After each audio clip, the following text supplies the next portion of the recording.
سکندر اعظم، جس کو پاکستان کی چاہے نصابی کتب ہوں یا اور تاریخی کتب بھری پڑی ہیں اس کی جو ہے نا ظالم کارناموں سے، اور اس کی پتہ نہیں کیا کیا تعریفیں کی گئی ہیں، اور تو اور لوگوں نے اس کے نام پر اپنا نام بھی سکندر رکھ دیا ہوا ہے۔ لیکن میں کہتا ہوں کہ اے مسلمانوں، ذرا اپنے اکابرین کی تاریخ کے اوراق کو کیوں نہیں پھرک لیتے تم؟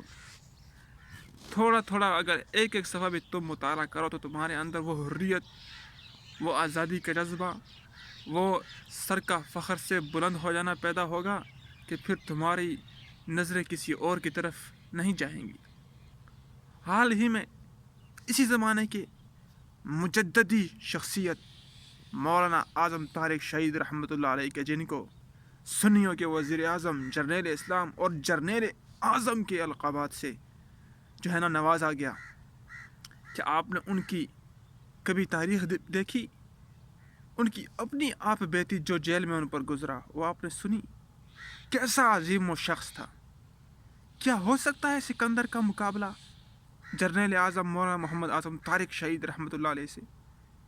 کیونکہ سکندر تو ایک ظالم شخص تھا، ایک بے دین کافر شخص تھا۔ اس نے ظلم کیا، ناحق خون بہایا، جاہ طلبی کے لیے اس سے تلوار چلائی۔ لیکن مولانا اعظم طارق شہید رحمۃ اللہ نے کیا کیا؟ جب گورڈا موڑ پر وہ شہید ہوئے تو صحابہ رضی اللہ عنہ کے ناموس کی خاطر ان کو 45 گولیاں لگی، اور جب ان کو چونک سینٹر میں لے جایا گیا تو وہاں پر ان کو ٹارچر سیل میں کیوں بند کیا گیا؟ صحابہ رضی اللہ عنہ کی دفاع کی خاطر۔ دفاع صحابہ ان کا جرم تھا اور کوئی جرم نہیں تھا۔ میں آپ سے اپیل کرتا ہوں کہ آپ اپنے بڑوں کی تاریخ کو پڑھیں۔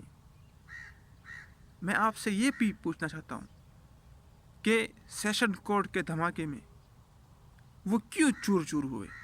یہاں تک کہ امام کعبہ کو بھی جب انہوں نے اپنے جسم کو دکھایا جو زخموں سے چور چور تھا، تو امام کعبہ نے کہا کہ آپ تو خالد بن ولید رضی اللہ عنہ کی طرح ہیں، ان کے جسم بھی بے شمار جہاد میں زخموں کے نشانات تھے۔